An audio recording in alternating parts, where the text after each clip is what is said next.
I'd also like to introduce, and first of all, Stephen Walsh. We've talked about insurance already a couple of times, and Stephen is the Director of Corporate Risk for Willis, Towers Watson, insurance brokers.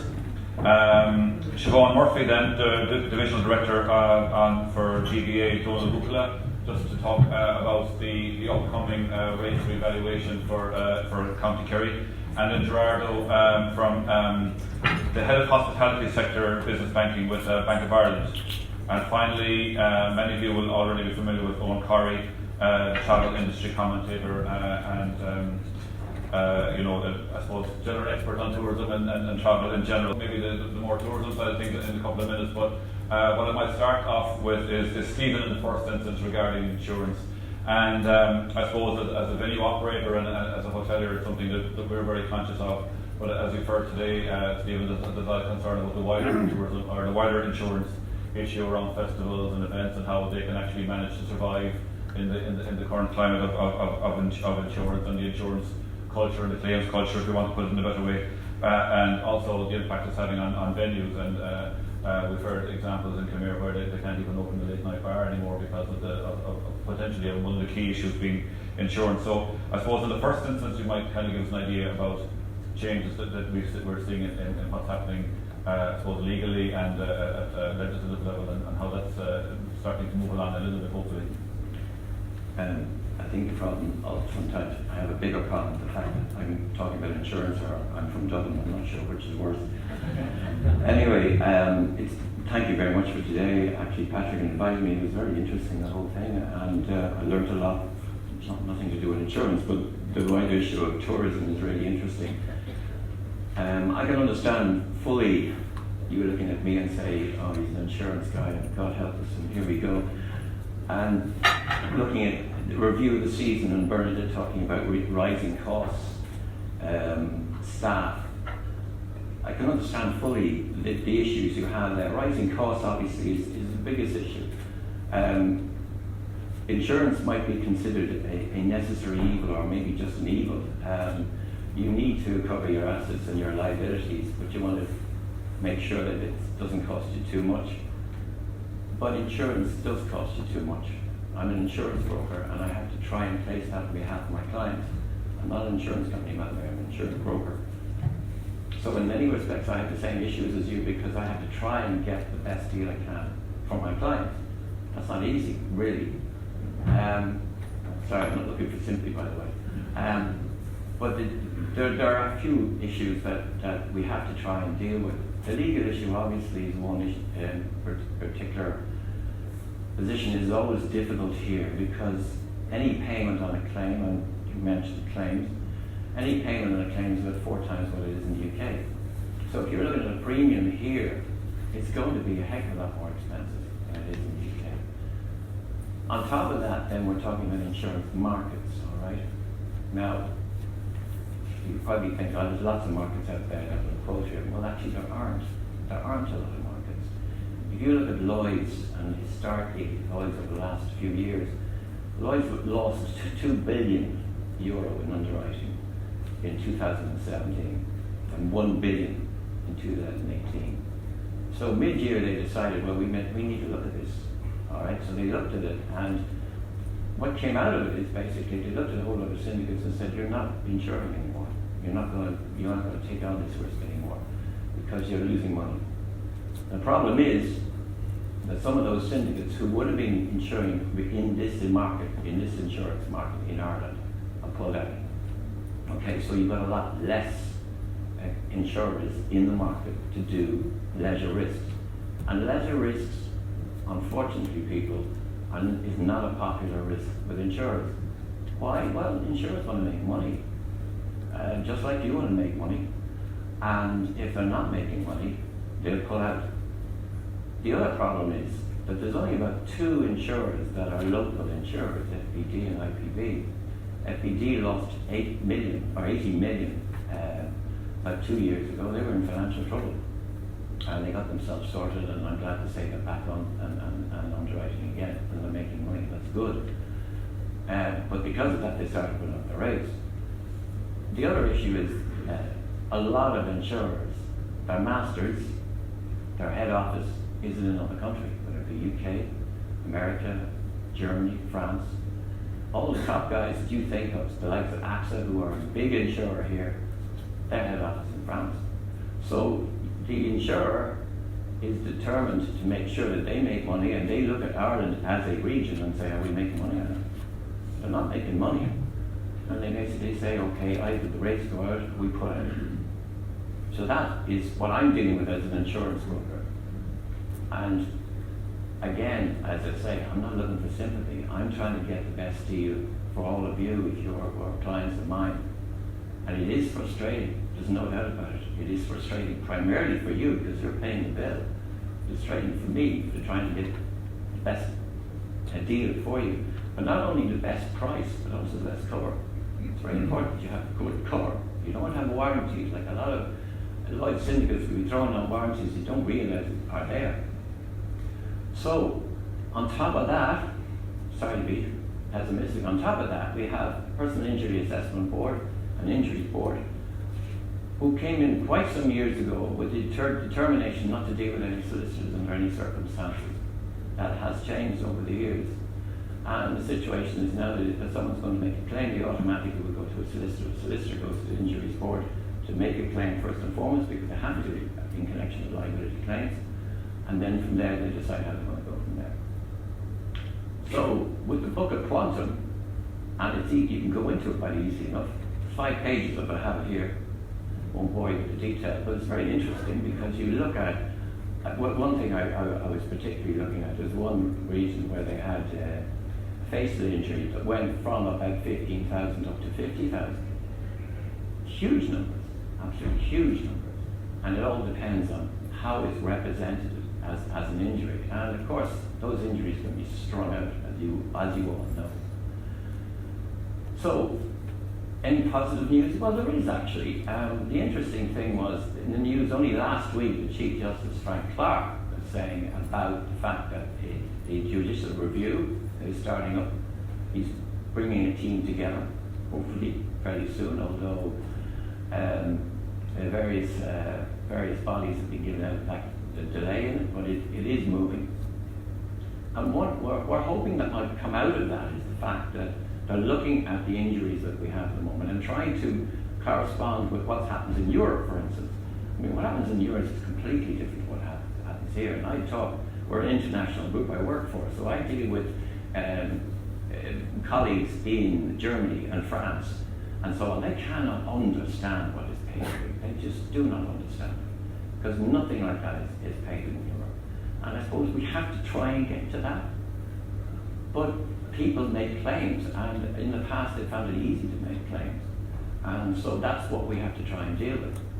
Now the last thing I want to say to you, I don't know how to get on here, the last thing I want to say to you is, for yourselves, please try and look at your risk, and think of it as an insurer, right?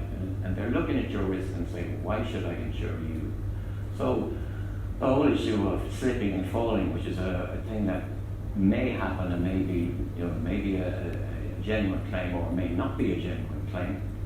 What's really important is to try and defend yourselves. And defend yourselves, your insurers do want to defend you. They can, but they need information.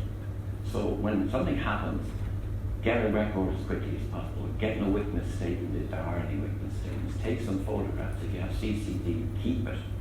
All right? To give ammunition to insurers so they can defend you. Now, if you go to court at the end of the day, it's expensive. There's no doubt about it. And at the end of the day, it's sort of at the edge of the step, and everybody's really annoyed about it. That's the situation at the moment. But for you, just be aware of what can happen, what could happen. If there's a defect in the path, fix it. Because someone will see it and trip on it. You know, unfortunately, that's what happens. So please try and look at the risk yourself. And also, presume you all have brokers, talk to your brokers, ask them for advice. Ask them for how can I improve the risk? How can I do something to do better on this? And that's what insurers want to hear. They actually want to hear you saying, I want to improve the risk. I don't want to have claims. And if we can get to that basis, then we can improve in general the situation on claims. And also, that judicial review might work. The last thing, by the way, just to mention, on the positive, the Court of Appeal that came in 2014 has actually made, you should actually look in if you are interested to look at some of the decisions that the Court of Appeal have made. Historically, what happened is the various High Court judges moved up to the Court of Appeal, and judges came in from the Circuit Court, and they really didn't know what they were doing. This is being recorded, is it? I'm in trouble already. Yeah. But they were inexperienced, let's put it that way. And some actual cases came through and decisions came through which really weren't great.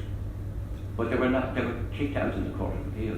So there has been positive outcomes in that. So let's think positively, hopefully, going forward. But please also try and do a little bit more work on what you have as a risk and improve it if you can. And ask anybody, ask advice, ask your broker for advice.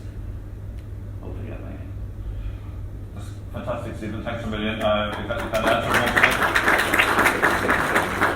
answered most of the questions that I was going to put you anyway, and I suppose in terms of to summarise, if I'm correct, like in terms of our own housekeeping is paramount in the first instance. Absolutely. Make sure that we're preventing when we do have them, that we have the appropriate records, and we're doing it for the likes of food hygiene and all other kind of areas anyway. So it's and what we found very beneficial in our own business is adequate staff training. The staff are trained how to prevent it in the first instance. I should have mentioned that as well. Actually, staff training is hugely important. And how to deal with a situation when it does arise. The awareness, claims awareness actually is really important as well. You know what could happen. So thanks a million, Steve. We might come back later if we have some questions, and we'll give around later on if anybody wants to talk to him personally about any particular situation or any particular event or story they may have around insurance. So if you don't mind, I'll move on to Siobhan next. I think we've got very interesting insight.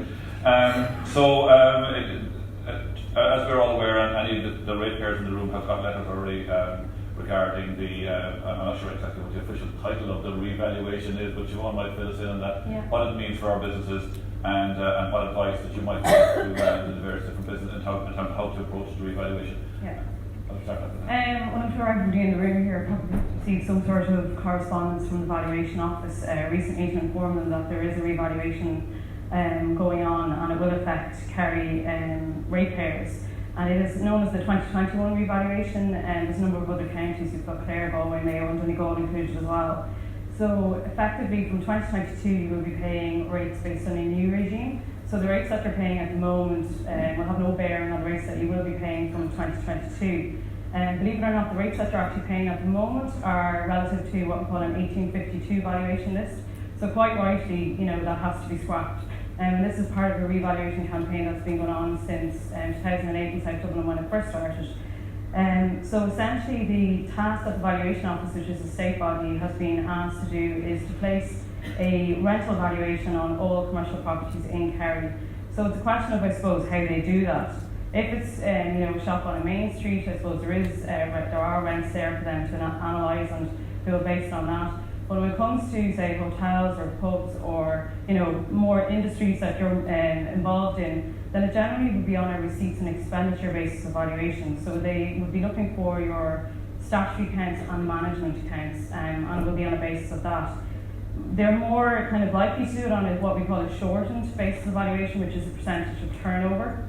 So I suppose everybody wants to know, well, how's this going to affect me? Are my rates going to go up or down? And there's a lot of variables, I suppose, involved in that. But I suppose the good news is that it's revenue neutral. So Kerry County Council can't take in any more rates after revaluation than they did before, with a few exceptions. So there's going to be what we would, I suppose, term winners and losers. So some people will see a reduction in their rates, and some people, unfortunately, will see an increase. Now, I suppose the variables that would affect that may be, well, I suppose the rates that you're paying at the moment relative to your competitive set.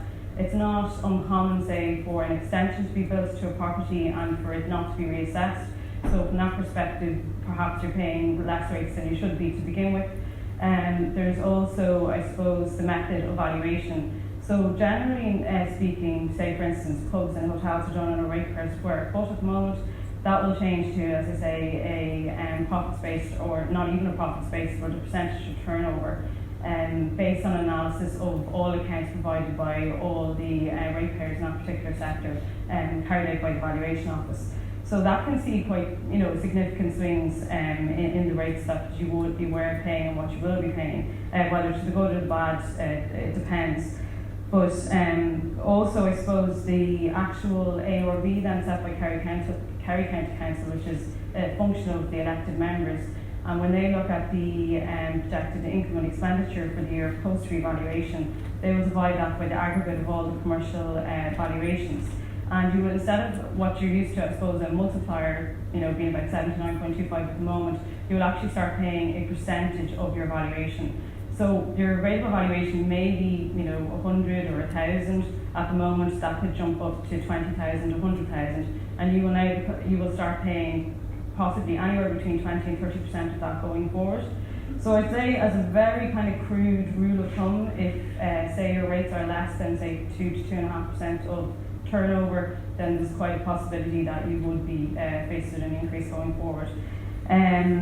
But the valuation date, I suppose, in question for Kerry is September 2019, and I suppose in some ways maybe slightly unfortunate in that, it's perhaps reaching a peak, or hopefully not, it will continue. But compared to, say, the Dublin City revaluation when hotels were valued, for instance, there, and other, not just hotels, but all sorts of hospitality sectors, the information that was being considered at the time was 2010, 2011 accounts. For the Kerry revaluation, what we were talking about is 2017, 2018 and 2019 figures. Now, the idea being that your property is vacant and available to let, and what will someone pay by way of rent in September 2019 for that premises? They will have the benefit of the previous year's accounts, and there will be some judgment call in terms of how things are going to go into the future, but it's really much pitched at a point in time. And whatever that valuation is, takes effect from 2022 and will stay in place for a minimum of 5 years and maximum of 10 years. Now, there are different stages to the appeal process. When these proposed certificates won't actually come out, believe it or not, until early 2021, even though I know the information, there's the revaluation information forms and Section 45 notices have been served, and they're under tight time frames, and I'm sure unwelcome time frames at this time of year. But they're quite stringent about the return of those, and that's one thing I would advise is to complete them and send them in. And even if you can't get all the information in, what I'd say is make some sort of contact so that you will follow up if you can't do it within the time frames, because what we experienced with the last revaluation is that where people did not give the information, they got what we call non-compliant valuations. And let's say the valuation office weren't being in any way conservative with their figures. And I suppose it was the catalyst for a lot of people then to actually send in the information. So I would certainly advise that even if potentially it will result in an increase, it is kind of incumbent upon you to send those forms in, but if you can't be done within time frames, just to make contact in the first place. It will probably go quiet again for next year, but 2021 then proposed valuation certificates will come out, and there will be a 40-day appeal period to submit what we call representations to the Valuation Office for them to potentially reconsider their scheme of valuation. Then your final valuation certificates will issue September 21, and there is a 28-day appeal to the Valuation Tribunal if you're not satisfied with the valuation at that stage. But you are expected to pay the rates from the 1st of January 2022, whatever they are, pending the outcome of that appeal process, which at the moment, we're talking 1, 2, 3 years potentially, because there's such a backlog at the minute. And typically in other counties they've done maybe a similar profile. Kerry, how have tourism businesses? Yeah, it's kind of a mixed bag, to be honest, because the valuation date keeps changing. So the last revaluation, it would have been September 2017, and I know of the hotels that we would have considered, it would have been 50-50 really in terms of increases and reductions. But I know obviously what was very kind of potential at the time was that the increase in VAT wasn't really considered in any meaningful way, because the valuation date was 2017 and it hadn't kicked in, and so that obviously was problematic. The valuation office would say, well, look, when the revaluation comes back around in 5 years' time, there'll be more, the things can change considerably within that 5-year period.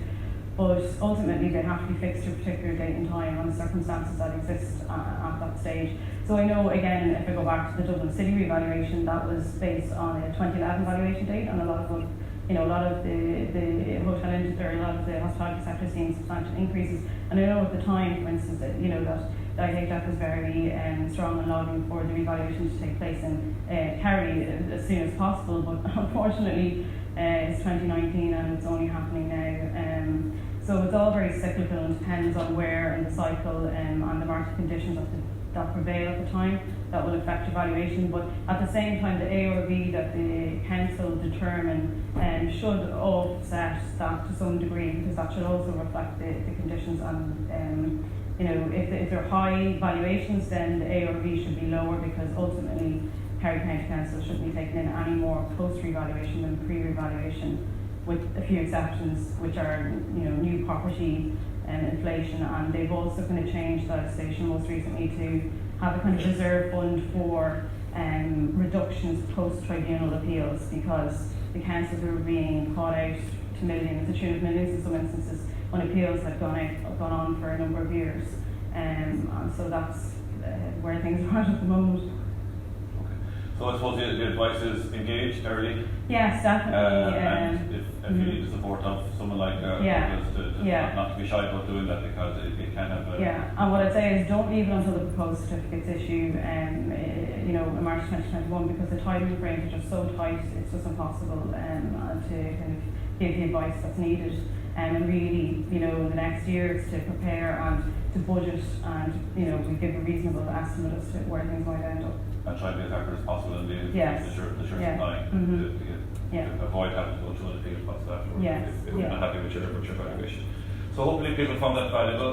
Again, Siobhan will be here afterwards if anybody has any specific issues. I'm sure she'll be more than happy to talk to anybody. And I'm aware that the hoteliers and the vintners have done separate sessions anyway that maybe allow opportunity to go into more detail. So thank you for that, Siobhan. Really appreciate it. Thanks a million. That was very helpful. So now I'll introduce Gerardo. As I said, Gerardo is the head of hospitality sector for business banking within Bank of Ireland. And I suppose what I put to Gerardo, and the reason I suppose we feel it's important here, because I suppose the real test of an industry and of a business is its economic value, its economic return, and who better to tell you what that is than you're a banker. So I'm asking, I suppose, Gerardo to maybe look at the County of Kerry in the context of how you feel about the county, how you feel about investing in the county, how you would encourage people to invest, and how you would advise people in terms of how they would make, I suppose, decisions on investment. I suppose I'm particularly challenged now. For example, I think there was rumours last year in Killarney of maybe one or two hotels looking at being built in Killarney, but I think what happened, I suspect what happened when people actually came and looked at the economics, even in Killarney as maybe the centre of tourism in the county of Kerry, and one of the busier properties, that they shied away from it because there isn't that incentive to invest at the moment in the county. So I just maybe get the Bank of Ireland's perspective and Gerardo's perspective on that. Well, thanks for having me here today. Well, you're blessed in terms of the product and the surroundings that you have here. You have incredibly strong domestic demand, which is actually very, very good. Even though you're obviously highly seasonal, you still have the support of the domestic tourism, which is very, very important and incredibly valuable. A lot of parts of the country don't have that, and they don't actually have the organizations that you have here. You have really, really good reputation internationally and again domestically for that, and that plays a big part. When we're looking at a kind of tourism proposal for either a bar, a restaurant, a hotel, that actually does have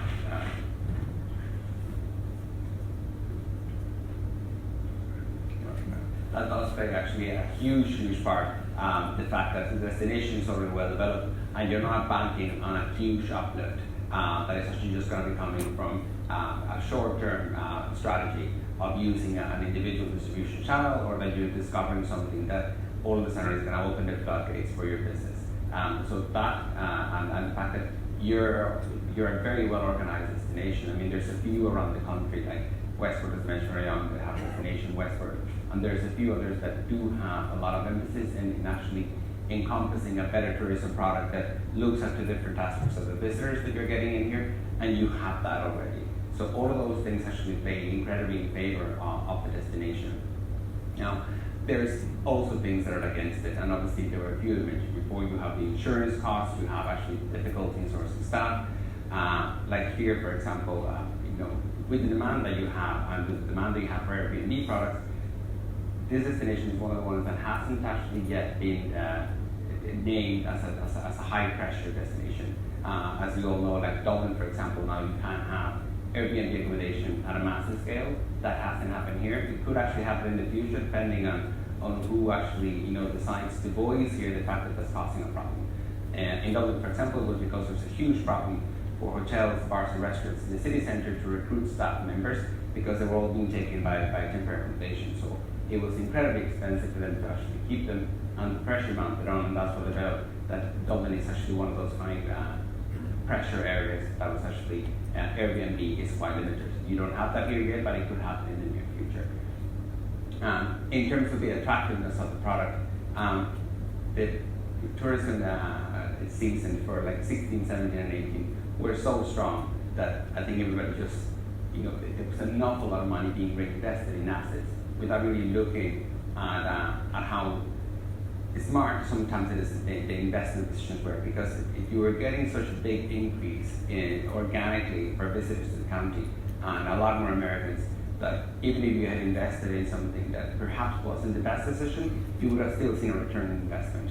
So what we're seeing now in 2019 is that a lot of those graphs are showing, where the investment actually already it's not that it was short-lived, but it wasn't the right aspect. It wasn't actually what people were actually looking to actually have, and that is actually having a slight detrimental impact in some of the businesses that would actually be looking to get funding.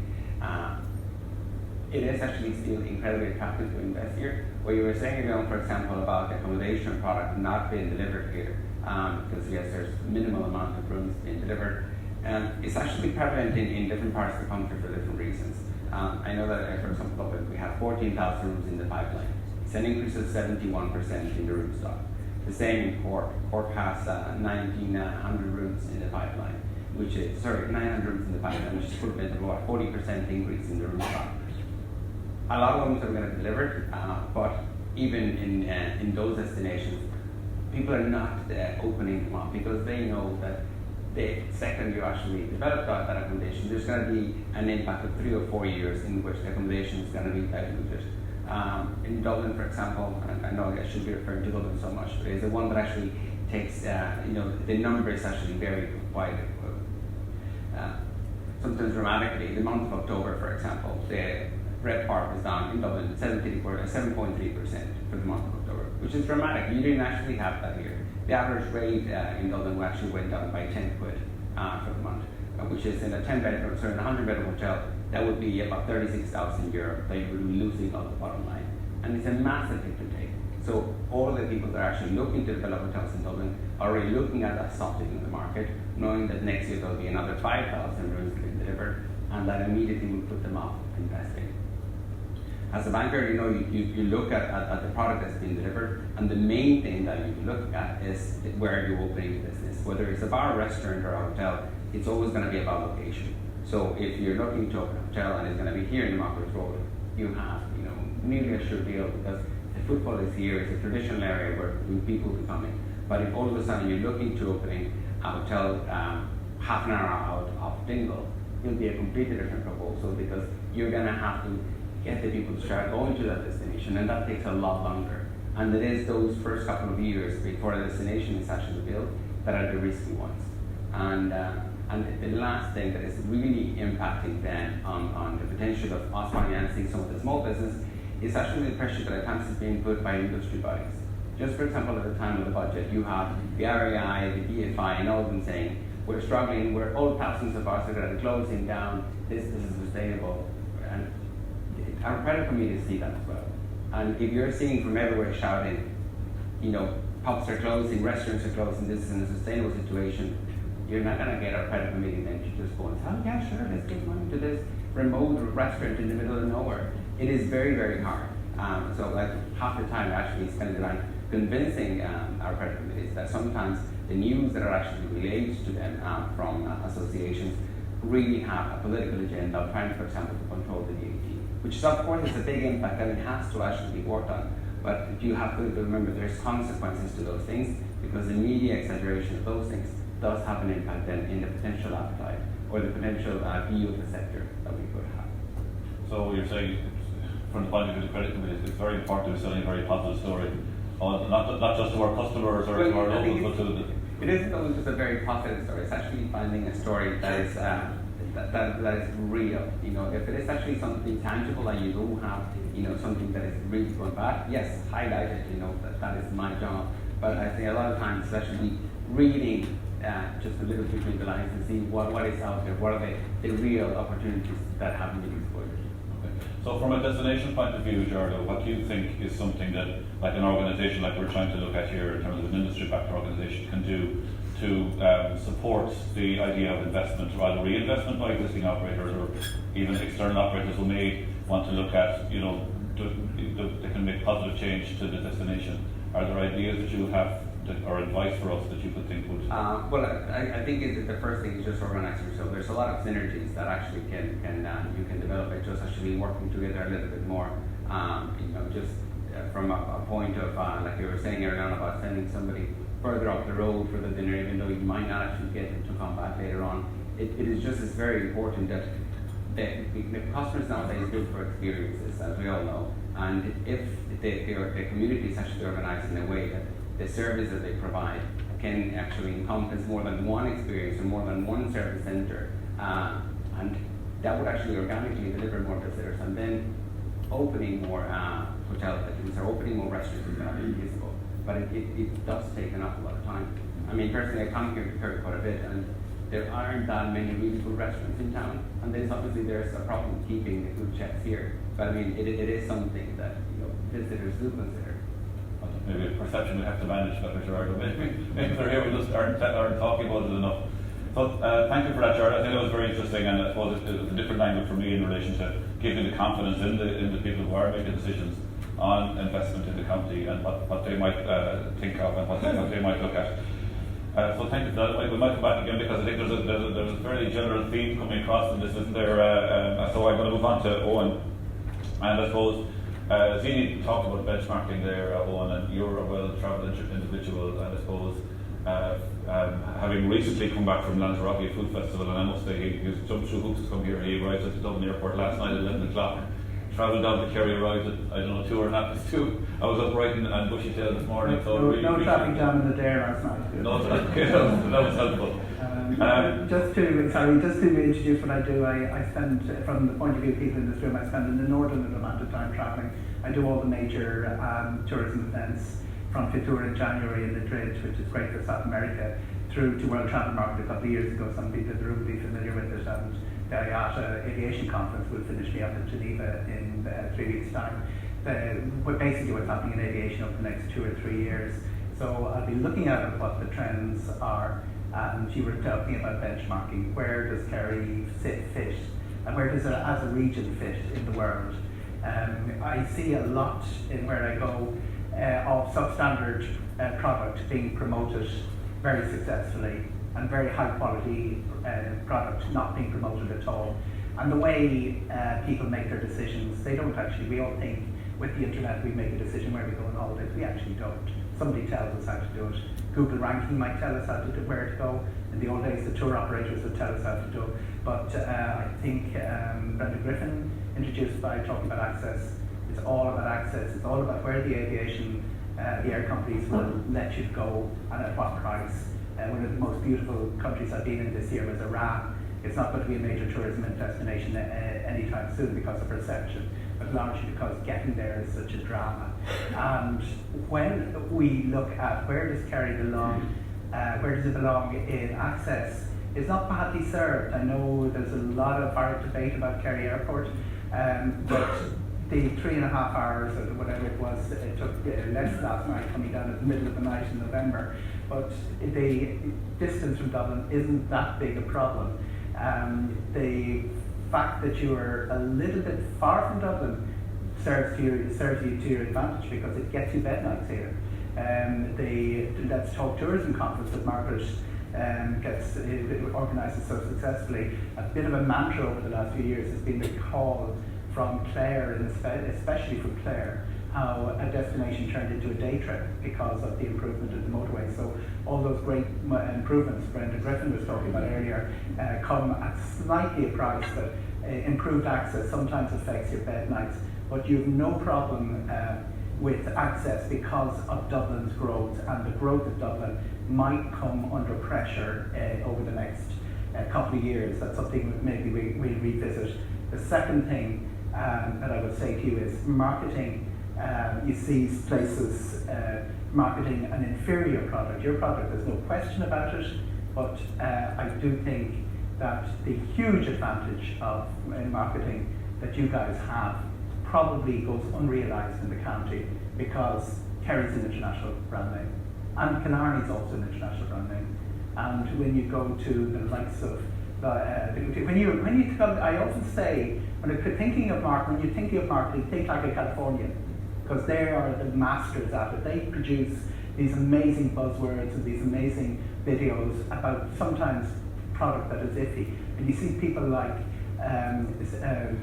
Santa Monica marketing itself so successfully, and it's just a suburb of Los Angeles. And you see counties like San Mateo, San Bernardino marketing themselves without really that initial name recognition that Kerry has.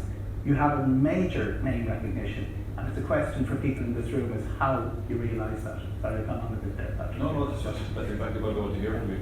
And you gave a couple of examples there, and I suppose, what, in your experience, what would be an example? And I suspect you're kind of saying to us maybe that we have all the product here, but maybe we could be doing better when it comes to market penetration and how we get into that.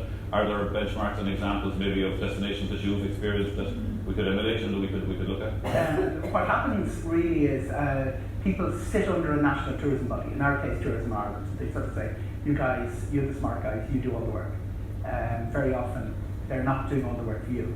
You've got so many opportunities to work, and not in competition with them, although we've almost a civil war going on between Fault Ireland and Tourism Ireland, and some, let's say, they've both been on the podium. They might contradict that, but there is certainly a tension, creative tension, for want of a better word, going on between the pair of them. But you can actually work, allow Tourism Ireland to do its thing, but also work away underneath that. Where we've seen a major tourist operation, national tourism organisation break up, usually through funding, that's when you see real creativity. Mexico just cut all the funding to their national tourism. So what the likes of Chiapas did and Guadalajara did in response to that was interesting. I pick out Italy as well, because the National Tourism Board for Italy is in perpetual crisis, as is everything in Italy, I suppose, and Italia as well, everything. But in terms of funding, it sort of disappears every now and again. And what the likes of a region like Trentino did to make themselves internationally recognised as almost a country in itself. And let's think of it like that. If Kerry was a country, and there are smaller countries than Kerry at World Travel Market, making their noise, making their splash, say, come here. There's no reason why Malta should have more of a presence than the other Italian islands that are still part of Italy around them. But Kerry as a product, if you were to think about it as a little nation, the kingdom, still the kingdom, would you market it any differently, and what would you hold out as your highlights, and how would you manage the marketing of the regions within Kerry, which are spectacularly different from each other and varied from each other, so that you aren't actually sending the same message to everyone. So that's the sort of thinking that people could engage in and start engaging in out of this room. Think of Kerry completely as a product. And a good example, Tuscany was made by Peter Mayo's book, very famously. Didn't have to spend any money all over the world. Ryan's Daughter had the same effect in Kerry, and that enduring effect. Star Wars less so because it's so shared. But when you think of what happens with Irish tourism in France in particular, they all have one word. They don't really, some of them don't even have Irlanda as their key reason for coming here. They have Connemara. And it's out of that Michel Sargent song in the 80s, some of you will be familiar with. Jean de Lys, the Dinge, Sweet Catholique, Marina, Seat, Le Connemara. And it's a floor filler in French clubs. When they want everyone sitting down at the wedding and they're all a little bit lethargic, they just turn this on and everybody bounces on it. It's been around for 30 or 40 years. Now, what that does is it fills Connemara with French people every summer. They all want to see Connemara and they're not let down because the product is so strong. Kerry's presence is as strong in other markets, and particularly the German market. The magic word Kerry and the magic word Killarney, which is probably a bit Hollywood-esque and a bit American, and that's been good for Kerry, but it does translate. And when we see markets disappearing, which I don't know whether Brexit will cause Britain to disappear, but certainly the mood music isn't very, very good on that.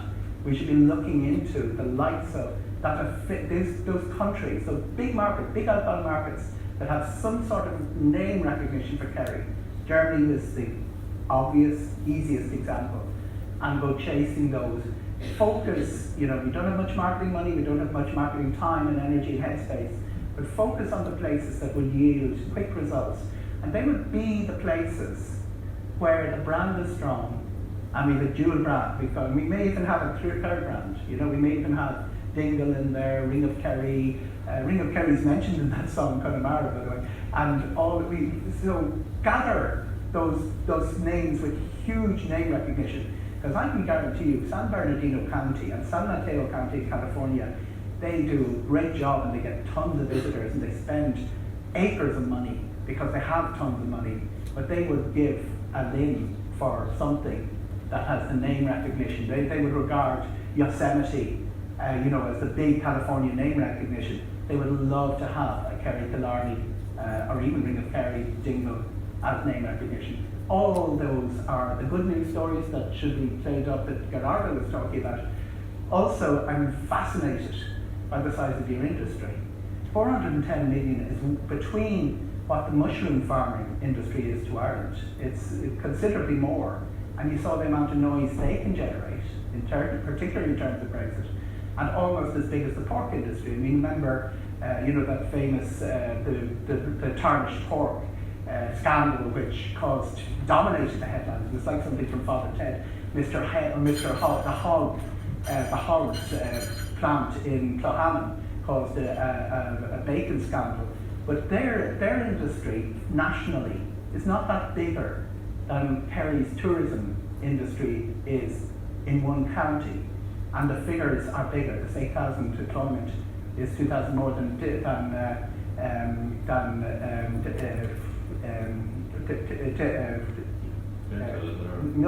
Intel employees in Dublin. So it's a huge industry, and I think what happens with a lot of us in tourism, because it's all a little bit of a mash of data and things like that, we need to pluck 2 or 3 little figures and keep them in our head when we're going to be taken seriously. When we're going to be taken seriously in debate, that's sore thumb of Dublin, where people in this room envy the rates that Dublin charge, and they are being assessed on a 2011 rate. I only discovered that today from Siobhan. They're being assessed on mid-recession figures, while Kerry's being assessed on post-recession figures.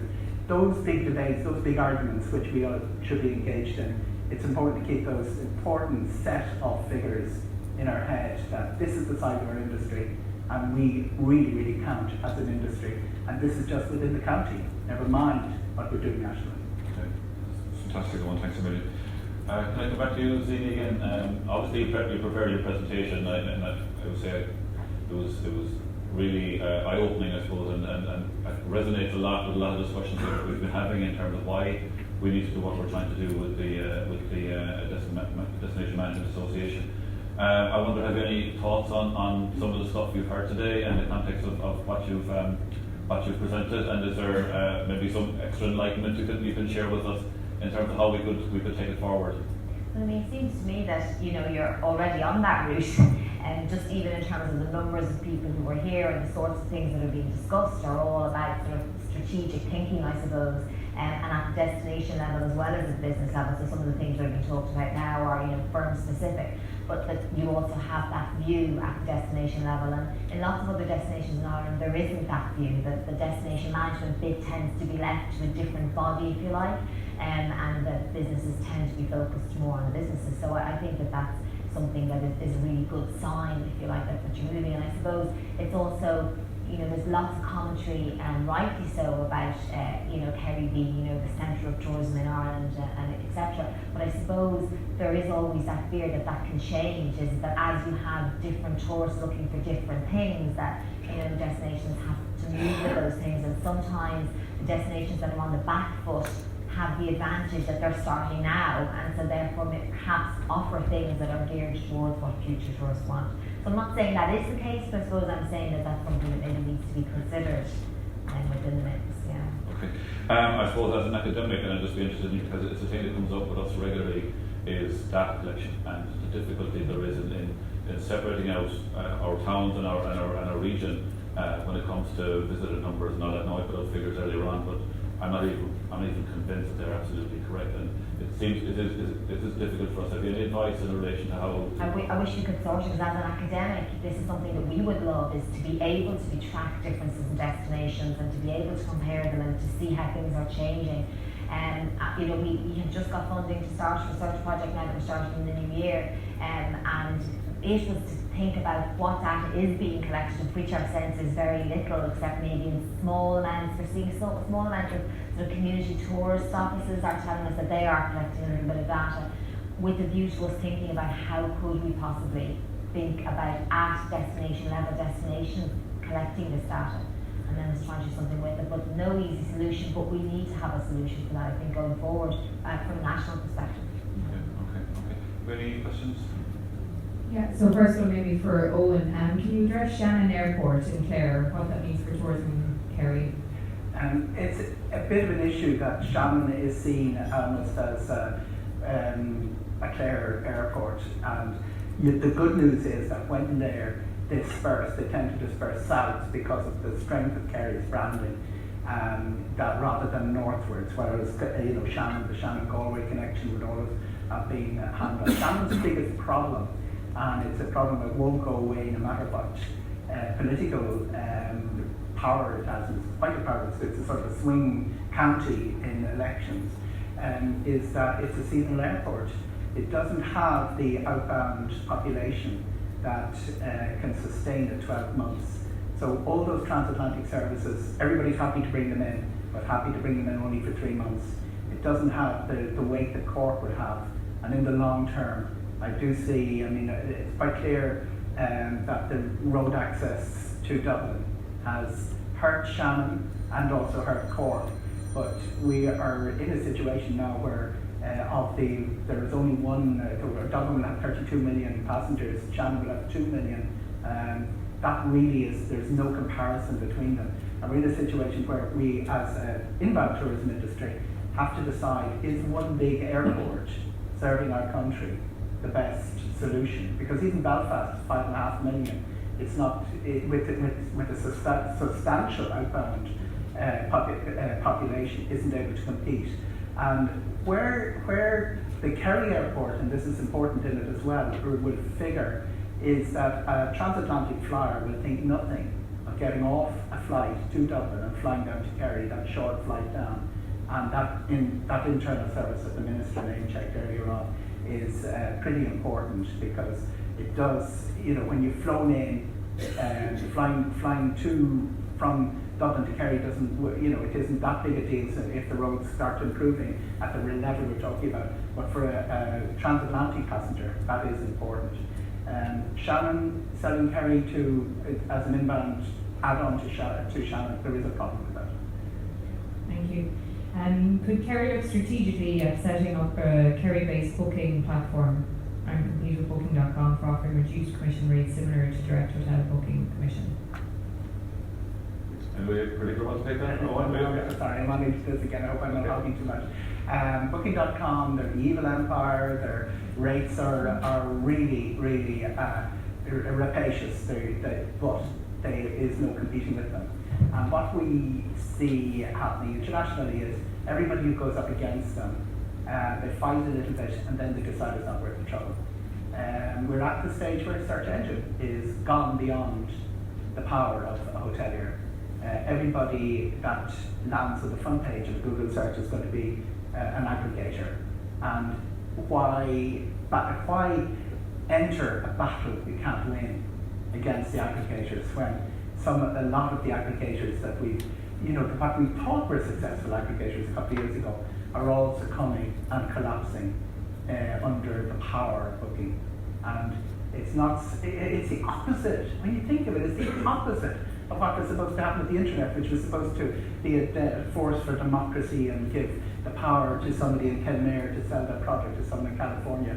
What's happened is the aggregators have taken over, and sometimes their rates are horrific, but we need them. And the battle between the aggregators is expensive, and a lot of big players with billions of dollars of funding have failed. So it is not a battle. It's not a field. To use the Kerry analogy, is not one you should be talking out and playing against anytime soon. And just one on the rates then, county councils will not want to fall in their income from rates, but there is a decline, a fall off in the number of businesses on the main street, so is this going to result in bigger bills for the rest of us?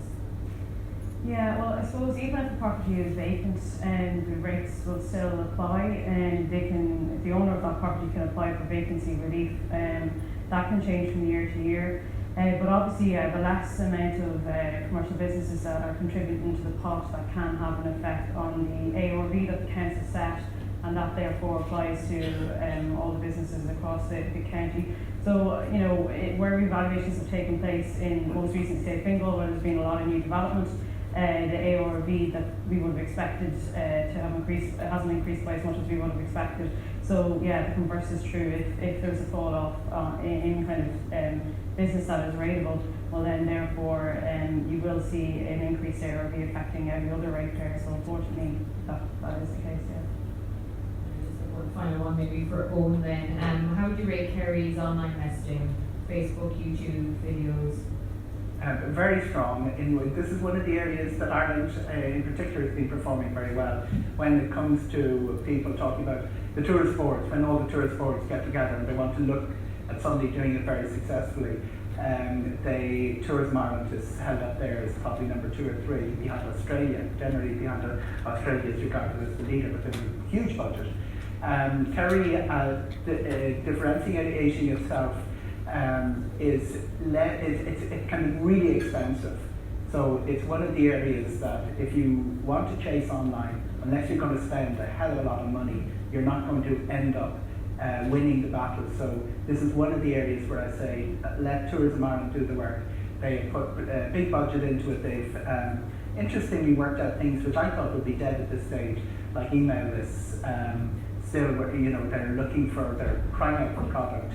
There seems to be a problem with the gatekeepers of who gets onto the Tourism Ireland promotions, but that's something that can be addressed and is best addressed rather than by individual tourism interests, by a lobby or a representative body.